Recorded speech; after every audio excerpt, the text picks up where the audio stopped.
राजनीतिक कार्यक्रम को गाजियाबाद में कराने की इस घटना को एक साधारण बर्थडे समझ जाते हैं आप, तो आप बहुत भोले हैं, बहुत गलेबुल हैं, बहुत भोले हैं। इसे जानबूझकर बहुत स्मार्टली प्रोजेक्ट किया जा रहा है कि यह राज का जन्मदिन मनाया जा रहा है। अगर मोदी कहते कि हम देश बेच भी देंगे और फिर भी लोग उनको वोट कर रहे हैं, तो इतना ताकत है देश की जनता को कि वो चुन सकती है। भाजपा इस वक्त साम दाम दंड भेद करके देश भर में अपना सरकार बनाना चाहती है। नोरमा ग्रुप, जो सोचता है वो करता है, आपके अपने सपनों का आशियाना।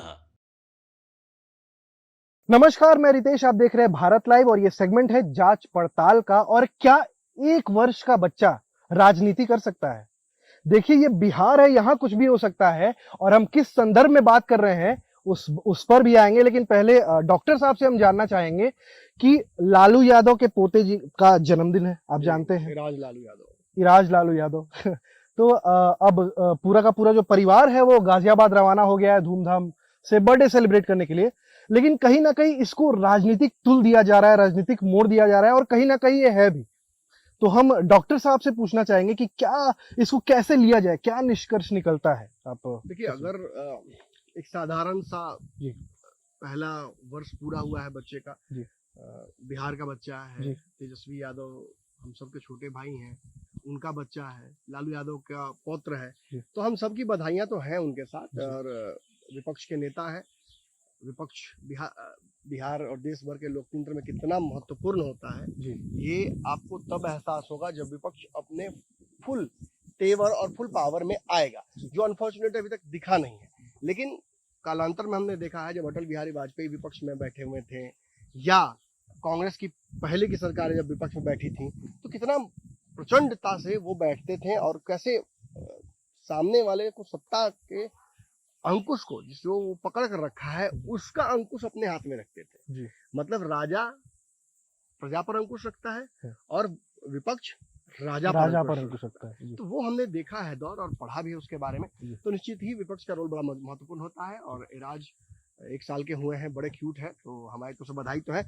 लेकिन गाजियाबाद में रागिनी यादव के आवास पर हो रहे एक बुआ द्वारा दिया गया एक बर्थडे पार्टी अपने भतीजे के लिए एक राजनीतिक कार्यक्रम, इसे कहना प्रथम दृष्टया बिल्कुल गलत होगा।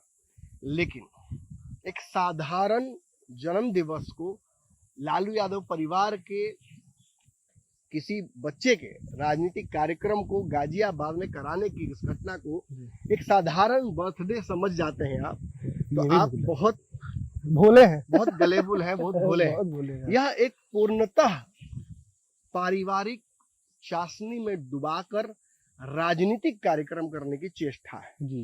लालू यादव के पुत्र तेजस्वी यादव जब क्रिकेट भी खेलते थे, तब भी लालू यादव उनके नाम का उपयोग करते थे राजनीति में। तेजस्वी राजनीति में थे भी नहीं, तब भी तेजस्वी के नाम का उपयोग लालू यादव करते थे। कहते थे हमारा एक बेटा है, क्रिकेट खेलता है, पानी ढोता है, घूम रहा है। नहीं, पानी ढोता उन्होंने कहा, ये तो सम्राट चौधरी बोलते हैं, या जो तेजस्वी के विरोधी हैं वो बोलते हैं। खैर, लालू कई बार ये बोलते थे कि वो बहुत टैलेंटेड है, वो अपना कर रहा है काम, हमारा देखिए अलग है, हम इन चीजों में नहीं रहते हैं। खैर, बाद में उनको आना पड़ा। इराज अभी 1 साल के हुए हैं आज, तो हैप्पी बर्थडे इराज। लेकिन इराज के इस बर्थडे पर पार्टी के सारे विधायक, सारे सांसद और विपक्ष के हर बड़े नेता को गाजियाबाद बुलाना, जिसमें राहुल गांधी हाल ही में बंगाल में चुनाव हारी, ममता बनर्जी, केजरीवाल, और हाल में आने वाले 1 साल के अंदर में चुनाव जहां होगा उत्तर प्रदेश, अखिलेश यादव, इन सब को यदि बुलाया जा रहा है एक मंच पर, तो माफ कीजिएगा लालू जी, आप खेल तो बढ़िया रहे थे, लेकिन हम लोग भी कमेंट्री कर रहे हैं 12-15 साल से, तो हम भी आपके फुटवर्क को पकड़ लेते हैं। यह पूरी तरीके से राजनीतिक रूप से किया गया एक कार्यक्रम होगा। इसे जानबूझकर बहुत स्मार्टली प्रोजेक्ट किया जा रहा है कि यह इराज का जन्मदिन मनाया जा रहा है।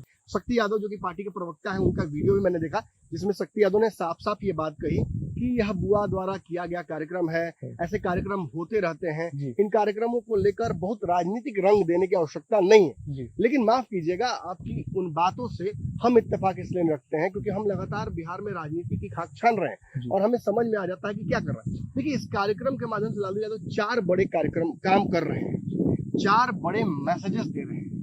चार बड़ा कार्य, वो अपनी पार्टी का भविष्य, अपने परिवार का भविष्य और बिहार और देश भर में विपक्ष का भविष्य सुनिश्चित करने की भी कोशिश एक कारण से कर रहे हैं। इसके अलावा वो अपने विरोधी में यानी एनडीए गुट में भगदड़ मचाने के लिए, उसमें कहीं ना कहीं इन्फिल्ट्रेट करने के लिए शक्ति प्रदर्शन भी कर रहे हैं। जी जी, विपक्ष की शक्ति प्रदर्शन करने की कहीं ना कहीं औकात तो नहीं है राजनीति का, फिलहाल तो नहीं है। बिहार हार गए, बंगाल डिस्पाइट ऑफ एवरीथिंग जो हुआ वो हार गए, दिल्ली हारा ही हुआ है, मुंबई में सरकार देखिए आपने कैसे बदली। तो निश्चित ही इन द लार्जर पिक्चर हम देख रहे हैं विपक्ष कहीं भी एकजुट है नहीं। ये आपस में बिहार चुनाव में भी लड़े, ये बंगाल चुनाव में भी अकेले लड़े, ये दिल्ली में भी अकेले लड़े हैं। और अगर एक मंच पर ये जुटते हैं तो ये केवल तकियानूशी बातें हैं। ये कहना कि ममता बनर्जी को तेजस्वी यादव बुआ बोल देते हैं, लालू यादव से उनका बड़ा अच्छा संबंध रहा, ये सब बातें कहने की हैं।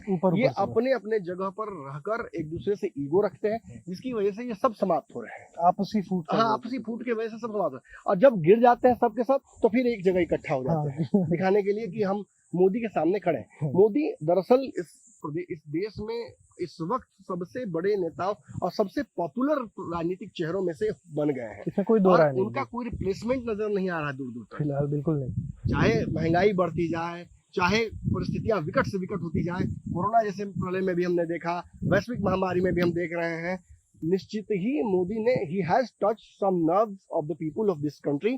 इसलिए आप देखिए कि रो भी रहा है व्यापारी सोने का, तो वो कह रहा है कि सोना मत खरीदिए, मोदी ने कहा है। तो तेल भरवा रहे हैं लोग 100 रुपए का, अब 120 का हो गया है, पैसा पॉकेट में नहीं है, फिर भी 10,000 का हो तो भर लेंगे। ये निश्चित ही, इसे आप अंधभक्ति कह दीजिए, इसे आप वोटरों को, जैसे कभी कभी विपक्ष ट्रिक मिस कर जाती है। विपक्ष क्या करती है कि ऐसे लोग जो बयान देते हैं कि मोदी जी का कितना तेल बढ़ा देंगे, दाम तो हम ले लेंगे, वो भूल जाते हैं कि ये भी वोटर है बेशक, और उनका अपमानित करने से वीडियो लगा देते हैं। ये देखिए अंधभक्ति का लेवल। ये इससे बचना चाहिए विपक्ष को। आज प्रेम है तब ना वो कर रहे हैं, आज उन्हें वो सही लग रहा है तब ना वो कर रहे हैं। और जनता के पास ये अधिकार है, वो चाहे तो अगर मोदी कहते कि हम देश बेच भी देंगे और फिर भी लोग उनको वोट कर रहे हैं, तो इतना ताकत है देश की जनता को कि वो चुन सकती है जी, क्योंकि जनता भी देख रही ना अगल बगल के देशों में क्या हो रहा है। तो उसमें सही है गलत है मोदी ये नहीं, मैं कह रहा हूँ कि आप अगर मोदी के वोट देने वाले लोगों का मजाक उड़ा रहे हैं तो आप अपने वोटर का ही मजाक उड़ा रहे हैं। क्योंकि one who is a voter of Modi today was a voter of Congress yesterday, और आने वाले अगले दिन हो सकता है tomorrow he may be your voter. आप अपने ही वोटर का मजाक उड़ा रहे हैं ना। जो वोटर, कितना विडम्बना की कितना मजेदार है ये कि जो वोटर दिल्ली में अब तक केजरीवाल के लिए वोट करता था, वही पीएम के लिए मोदी को चुनता था, है कि नहीं? जो ममता बनर्जी को वोट कर रहा था बंगाल का लोग, वही केंद्र में प्रधानमंत्री को बिठा रहा था मोदी को। अब भले ही चीजें बदल गई, उन्हें मोदी ज्यादा प्रिय लगे तो उन्होंने मोदी को बंगाल में बिठा दिया। बिहार में भी वही हुआ, 200+ सीटें या 200+ सीटें वहां। विपक्ष के पास दरअसल अब छुपने की जगह नहीं बची है। ऐसे में मुझे लगता है लालू यादव के पर्पस का ये आखिरी तीर है। तो लेट्स डिकोड दिस। 4 पॉइंट्स एक एक करके हम सारे पॉइंट्स पाते हैं। नीतीश कुमार का नाम किसी भी विश्लेषक ने नहीं लिया इस कार्यक्रम की चर्चा करते हुए। मैं एकमात्र विश्लेषक को जो ले रहा हूँ, उसका कारण है नीतीश कुमार की स्थिति अभी एनडीए में बहुत अच्छी नहीं कही जा सकती। वो कहीं हाथ पांव भी नहीं मार रहे हैं, लहर के भरोसे अपनी नाव छोड़ दी नीतीश कुमार ने, ऐसा प्रतीत हो रहा है। उनके पुत्र को भी इतना कुछ तामझाम करने की वजह से एक मंत्री बना दिया गया, रोज ट्रोलिंग हो रही है, हेवी ट्रोलिंग हो रही है उनकी। This also goes on to prove कि कहीं ना कहीं सब कुछ जदयू में ठीक नहीं है। हाल ही में जो बयान आया था आनंद मोहन का और टॉप ब्रास लीडर्स को जेडीयू के उन्होंने खींच दिया बकायदा, this also goes on to prove कि not everything is in line in JDU. और आगे पार्टी का भी कमांड बिल्कुल आगे चल के हो सकता है कि जदयू में एक बड़ी फूट हो जाए। और एमएलसी चुनाव में सबकी नजर सम्राट चौधरी पर, क्योंकि सम्राट चौधरी को बिहार का मुख्यमंत्री इसलिए भाजपा नहीं बनाई है कि वो बहुत बड़े साइंटिस्ट है या बिहार में अमूलचूल कोई परिवर्तन करने जा रहे हैं, शिक्षा सुधार कर देंगे। नहीं, उनका टैलेंट को जो पॉलिटिकल देखा है बीजेपी के टॉप ब्रास ने, बड़े नेताओं ने, वो देखा है कैसे विपक्ष के नेताओं को, विधायकों को फटाफट तोड़कर लाते हैं। और भाजपा इस वक्त साम दाम दंड भेद करके देश भर में अपना सरकार बनाना चाहती है। वो चाहती है कोई भी राज्य कमजोर ना पड़े बीजेपी। और उस कड़ी में सम्राट चौधरी से बड़ा और मजबूत दावा किसी का नहीं था। जिस तरह से विधायक आप देखे ना, खेला होबे के दिन भी तोड़ दिया विधायक को। आज भले आनंद मोहन के पिताजी, चेतन आनंद के पिताजी चिल्ला चिल्ला कर भाजपा या जेडीयू के खिलाफ बोल रहे हो, लेकिन वही चेतन आनंद विधायक थे राजद के और उठकर 3 विधायकों के साथ जाकर बैठ गए थे भाजपा की सरकार बनाने के लिए। और सम्राट चौधरी का उसमें बहुत बड़ा हाथ था। तो ये टैलेंट देखा है, इसलिए उनको भाजपा ने बिहार की कमान दी है। खैर, पहला बड़ा कारण विपक्षी एकजुटता तो बहाना है, नीतीश कुमार पर डोले डालना है। नीतीश कुमार पर नया मोह पास फेंकने की कोशिश की जा रही है। कहीं ना कहीं आज राहुल गांधी जाल में और फंस हाँ गया। बिल्कुल, ममता बनर्जी चुनाव हारी हुई है। राहुल गांधी का तो लगता है सेंचुरी पूरा होने वाला है हार का। फिर केजरीवाल का तो दुकानें बंद हो गया लगभग। तो ये सारे जब एक जगह जुटेंगे और मुंह सूखा हुआ होगा अखिलेश का कि पता नहीं यूपी में अब क्या होगा, अब जीतेंगे कि फिर हार ही जाएंगे। भगवानों को बहुत याद किया जा रहा है। देख रहा सब कुछ उससे लग रहा है कि यूपी भी खत्म है कहानी है। जी जी, दूर दूर संभावना नहीं है अखिलेश की, और कोई संभावना बना रहा होगा तो वो 8 PM में 4 PM पी रहा होगा। हम गारंटी दे रहे हैं, गारंटी दे रहे हैं। वो खाली ओपीएम बेचने वाला धंधा है। मैं बोलता नहीं हूँ, मैं सब बोलता हूँ, इसलिए बहुत ज्यादा मेरे व्यूअर्स को भी मैं खुश करने के लिए कुछ नहीं बोलता हूँ। जो हुआ सो हुआ, जो होना है सो दिख जाता है सामने, मैं बोल देता हूँ। It is what it is. हाँ, it is what it is. हम गुम मिर्च नमक मिर्च लगा क्या बोले। लालू यादव का ये दाव है कि नीतीश कुमार को ये दिखाया जाए, जाते जाते नीतीश कुमार को कम से कम ये एहसास करा दिया जाए कि आपकी पार्टी बहुत अच्छी स्थिति में नहीं है, समाप्त हो जाएगा, ये हो जाएगा, हो जाएगा। काहे नहीं एक बार फिर हमारे साथ आते हैं, हम राहुल गांधी को मना लेंगे। उनकी भी स्थिति ठीक नहीं है। कल था राहुल गांधी का थोड़ा सा घमंड था, कल केजरीवाल भी थे केंद्र की सत्ता में, दिल्ली में ममता बनर्जी थी, तो इन सब का दावा था, they threw their hat in the ring कि हम भी पीएम क्यों नहीं हो सकते हैं। आज ये बोलने की स्थिति में नहीं, क्योंकि इनमें से कोई सीएम भी नहीं बनने लायक है। तो अब स्थिति नहीं है वैसी। तो देखते हैं आप इंडिया गठबंधन में अगर नीतीश कुमार को डाल दिए तो नीतीश कुमार सबसे बड़े नेता हो जाते हैं इंडिया गठबंधन के, नो डाउट, कोई नहीं बोल सकता। और राहुल गांधी और कांग्रेस से भी विरोध नीतीश कुमार का नहीं कर पाएंगे कि उनको पीएम का चेहरा न बनाइए। 29 चुनाव बहुत दूर नहीं है। यदि नीतीश कुमार को सामने रखकर भाजपा चुनाव जीत सकते 200 सीट, तो क्या इंडिया गठबंधन नीतीश कुमार को आगे रख के पीएम के तौर पर मोदी को टक्कर नहीं दे सकता है? मैं जिम्मेवार पत्रकार के तौर पर बोलता हूँ, जिसका प्रेडिक्शन किसी भी राज्य में गलत नहीं हुआ है, निश्चित ही मोदी का मुंह सुखा दिया गया अगर लालू यादव का दाव सफल हो जाता है। हालांकि नीतीश कुमार अभी इधर जाने वाले नहीं है, अभी मैं बोल रहा हूँ, लेकिन मोह फास का एक अपना सिस्टम है। मोह फास अगर लालू का सही ढंग से पड़ गया तो निश्चित ही नीतीश के मन में ये बात जरूर चलेगी। अगर आप पहले से समस्या में हो, कोई कह देगी लग रहा है कि तबीयत ठीक नहीं है तुम्हारा, आप पहले सब थोड़ा सा महसूस कर रहे हो, तो आपको लग रहा है ये तो डॉक्टर है। लालू यही खेल खेल रहे हैं, अपनी समस्या को इग्नोर करके वो नीतीश कुमार के मन में ये डालने की कोशिश कर रहे हैं कि हमारे पास एक सीट खाली है, आप चाहिए तो आ जाइए, अब मोदी ज्यादा दिन चलने वाले नहीं है, सब लहर है। ये कुल जमा बात अभी सर ने भी बताया कि जो एनडीए में नीतीश जी की स्थिति उतनी अच्छी है नहीं, लेकिन वो विपक्ष में जैसे ही आएंगे मजबूत हो जाएंगे। मैं कह रहा हूँ कि दिख नहीं रही है बहुत अच्छी स्थिति, दिख नहीं रही है। हाँ, लेकिन विपक्ष में जाते ही सबसे मजबूत हो जाएंगे। हाँ, विपक्ष जाते सबसे मजबूत है। और नीतीश की स्थिति एनडीए में ठीक है, मैं कह रहा हूँ, लेकिन जो हाल में ड्रामा हुआ है ना, उसकी वजह से ऐसा लगता है कि पलटने की तो स्थिति में नहीं है। बिल्कुल नहीं है। लेकिन लालू यादव का गेम है, लालू पहले पलटा चुके हैं नीतीश कुमार को, बिल्कुल, और अच्छी स्थिति से पलटा, फिर से पासा फेंकेंगे क्या? फिर से पासा फेंक रहे हैं। अब और बातें मैं कुछ बोल दूं। दूसरा जो बड़ा पॉइंट है, लालू यादव इस कार्यक्रम के माध्यम से खबर आई कि तेजप्रताप प्रसाद गए भी हैं। मुझे लगता है कि रोहिणी आई नहीं है, इंडिया आई थी तो चली गई, वो है नहीं तो वो शायद ना रहे। लेकिन बाकी अपने परिवार के सदस्यों को एक मंच पर लाकर लालू यादव ये भी एहसास कराना चाहते हैं कि देखिए कितना क्यूट सा आपका भतीजा है, कितना अच्छा मेरा पोता है, कितना अच्छा बच्चा है, कि इसको सबको मिलकर खिलाते हैं, एक हो जाते हैं। क्योंकि विवाद परिवार में बहुत बढ़ गया था।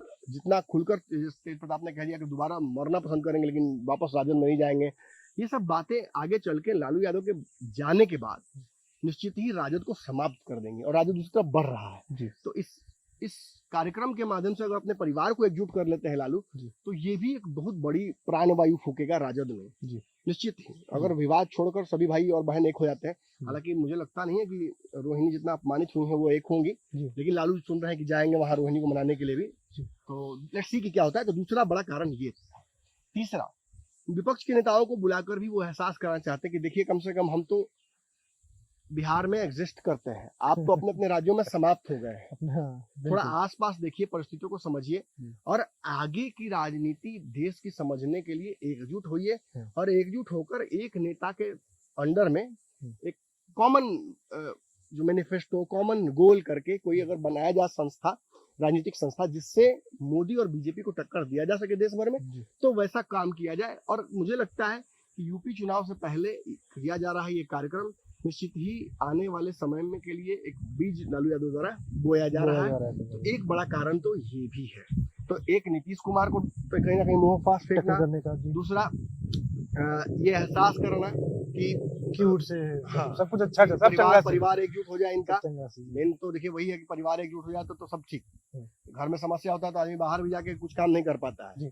नहीं होता कि घर में लड़ाई होता तो जाके पता लगा कि मशीन में हाथ घुस गया, गाड़ी चला रहा है ठोक दिया ड्राइवर। तो ये होता है और ये समस्याएं राजद में दिख रही थी, एविडेंट थी। अब 3 तो मैंने बातें बता दी, चौथी बड़ी घटना जान लीजिए। देखिए आज एराज के नाम पर बर्थडे उनका मनाकर उस राजनीतिक कार्यक्रम के तौर पर या पारिवारिक कार्यक्रम के तौर पर जिस तरह से अपने बड़े चेहरों का जुटान किया जा रहा है, यह एहसास भी कराया जा रहा है कि हम एक हैं, एक इन द सेंस कि मेरी पार्टी एक है, मेरा परिवार एक है, मेरा गठबंधन एक है और मेरे विधायक सांसद मेरे साथ हैं। एमएलसी चुनाव होने जा रहा है। राज्यसभा चुनाव के दौरान आपको पता होगा क्या हुआ है, इन्हीं के विधायक ने इनका साथ छोड़ा है। कांग्रेस के विधायक भागे थे जिसके चलते एक राज्यसभा की सीट भी गंवानी पड़ी है। अब एमएलसी चुनाव में भी एक सीट इनके पक्ष में आने वाला है, वो भी गड़बड़ा ना जाए।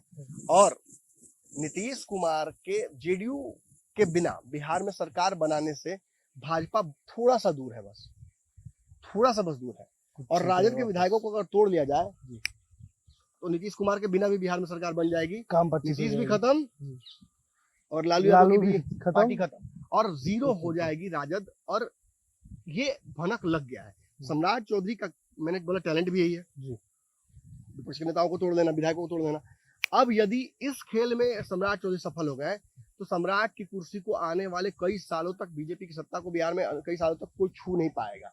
लालू यादव ने अपने विधायकों सांसदों को वहां बुला लिया, इन नेताओं के भी साथ दिखाने के लिए कि देख हम विपक्ष भी बहुत बड़ा है यार, विपक्ष कमजोर नहीं है। तुम उधर कहाँ देख रहे हो, कहाँ मोदी लालू को देख रहे हो, मोदी नीतीश को देख रहे हो, छोड़ो सब अपने लोगों को साथ रहे हैं। सम्राट की जरूरत नहीं, आगे चल के हमारा समय आएगा।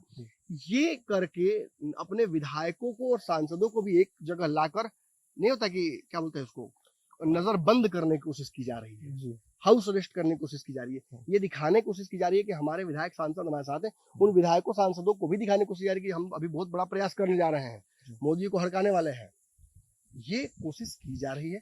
तो this is one of the biggest thing जो कोई समझ नहीं पा रहा है। लालू यादव दरअसल अपने सांसद और अपने विधायकों को भी अपने साथ दिखाने की एक कोशिश कर रहे हैं और इसीलिए आज ये कार्यक्रम पटना में न करके गाजियाबाद में किया गया है। हो सकता है कुछ गिफ्ट भी मिले, हो सकता है कुछ रिटर्न गिफ्ट भी मिले, आप जाइएगा लेके राज के लिए कुछ गिफ्ट, तो उधर से भी कुछ गिफ्ट मिले। लेकिन ऑल इन ऑल ये लालू यादव का तर्कस का ही एक राजनीतिक बाण है। लालू ने बहुत सोच समझकर, बहुत मंत्र पढ़कर इस बाण को चलाया है। एराज बहाना है, असल मुद्दा पॉलिटिकल जुटान है। देखिए कुल जमा बात भी ऐसा है कि कहीं ना कहीं राजनीतिक एंट्री हो चुके हैं लालू यादव के पोते की। आपको हमारी ये खास सेगमेंट कैसा लगा कमेंट सेक्शन में जरूर बताइएगा। आप देख रहे थे भारत लाइव। आपके सपनों को हमने सजाया है, ई होम्स पैनोरामा को हमने बनाया है। ई होम्स मेरा एक सपना था जिसपे मैं पिछले 4 साल से काम कर रहा था। हमने जो बनाया है वो सबने है माना। ई होम्स पैनोरामा में हो आपका भी आशियाना। और फाइनली हमने 2021 में इस प्रोजेक्ट को लॉन्च किया। बहुत लोग अप्रिशिएट कर रहे हैं कि पूर्णिया जैसे शहर में, बिहार के, एक तो बिहार की बात करें उसमें भी पूर्णिया जैसे छोटे जगह में इस तरह का लाइफस्टाइल देना, ये सुन के हम लोगों को बहुत अच्छा लगता है। ई होम्स में हमने कुछ और भी किया है, जैसे हम जिस जगह में रह रहे हैं हमारे फैमिली सिक्योर हो, उनको सिक्योरिटी का ध्यान में रखा है। आपकी सुविधा और सुरक्षा आपके लिए खास है, ये आपका विश्वास है। इसमें आर्टिफिशियल इंटेलिजेंस का 7 लेयर सिक्योरिटी का हमने इस्तेमाल किया है। लस ग्रीन कैंपस को बनाया है। यदि हमारा बाउंड्री वाल है तो वो वर्टिकल गार्डन है। ये जितनी भी फैसिलिटी होता है एक इंटरनेशनल टाउनशिप में ई होम्स है, ये हम लोग विश्वास नहीं कर पा रहे हैं। जो भी हमारे मित्र दोस्त या जो भी हमारे बाहर के बाहर आते हैं तो हम लोगों को बहुत अच्छा सुनने को मिलता है और बहुत अच्छा क्रेडिट मिल रहा है। वो सारा हमने सिर्फ एक बिल्डिंग नहीं बनाया, हमें एक बहुत अच्छा लाइफस्टाइल दिया ई होम्स में। और मेरा एक सपना था जिसको मैं आज फुलफिल होते हुए देख रहा हूँ। ये आपका आवास है। ई होम्स पैनोरामा में अब आपका निवास है। E Homes Panorama, luxurious lifestyle redefined. Panorama group, जो सोचता है वो करता है। अगर ये वीडियो पसंद आई और वह बिहार के राजनीति और बिहारियत से सरोकार रखेनी तो सब्सक्राइब बटन दबा के चैनल के सब्सक्राइब कर ली। ओजे एगो घंटी बा, ओकरा बटन दबा देला से कुल सटीक और मारक खबर रुआ मुफ्त में मिल जाई। अगर रुआ पत्रकारिता के हमनी के नया प्रयोग में सहयोग कर चाहतानी तो ज्वाइन बटन दबा दी। पेटीएम नंबर नोट कर ली 9386816700।